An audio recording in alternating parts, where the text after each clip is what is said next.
మహేష్ బాబు, రాజమౌళి కాంబినేషన్లో వస్తున్న ఎస్ఎస్ఎంబీ 29 మీద భారీ అంచనాలు ఉన్నాయి. ఇందులో హీరోయిన్గా ప్రియాంక చోప్రా నటిస్తుంది. సినిమా కథ, షూటింగ్పై దర్శకుడు ఇప్పటికే సినిమా గురించి ప్రచారం జరుగుతుంది. సినిమా నిర్మాణం కోసం సుమారు 1000 కోట్లు ఖర్చు చేయనున్నట్లు సమాచారం. ప్రస్తుతం ఈ సినిమాకు సంబంధించిన విషయం ఏమిటంటే ఇప్పటికే 2 షెడ్యూల్ పూర్తి చేశారు. హైదరాబాద్లో భారీ ఖర్చుతో వారణాసి సెట్స్ వేస్తున్నారు. కెన్యా అడవుల్లో ఎక్కువ రోజులు షూటింగ్ చేయనున్నారని తెలిసింది. ఇందుకోసం త్వరలో చిత్ర బృందం కెన్యా వెళ్లనుందని తెలిసింది. ట్రేడర్ హంట్ కథాంశంతో ఈ సినిమా ఉంటుందని మలయాళ నటుడు పృథ్వీరాజ్ ప్రతినాయకుడిగా, మాధవన్ కీలక పాత్రలో నటిస్తున్నారు. ఈ చిత్రాన్ని డాకేఎల్ నారాయణ నిర్మిస్తున్నారు. ఇప్పటికే ఒడిశాలో కొన్ని రోజులు, ఆ తర్వాత హైదరాబాద్లో కొన్ని రోజులు షూటింగ్ చేశారు. త్వరలోనే 3వ షెడ్యూల్ గ్రాండ్గా ప్రారంభం కాబోతుంది. అందుకోసం శంకర్పల్లిలో ఉన్నటువంటి కల్కి మూవీ సెట్స్లో షూటింగ్ని ప్లాన్ చేశారట.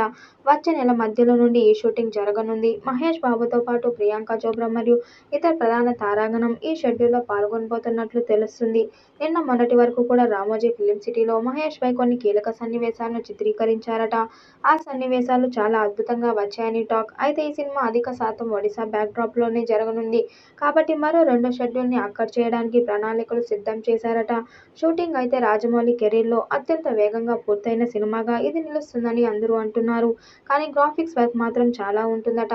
ఇప్పటి వరకు రాజమౌళి కెరీర్లో ఏ సినిమాకు ఉపయోగించనంత టెక్నాలజీ మరియు వీఎఫ్ఎక్స్ వర్క్ ఈ సినిమాకు ఉపయోగించబోతున్నాడట.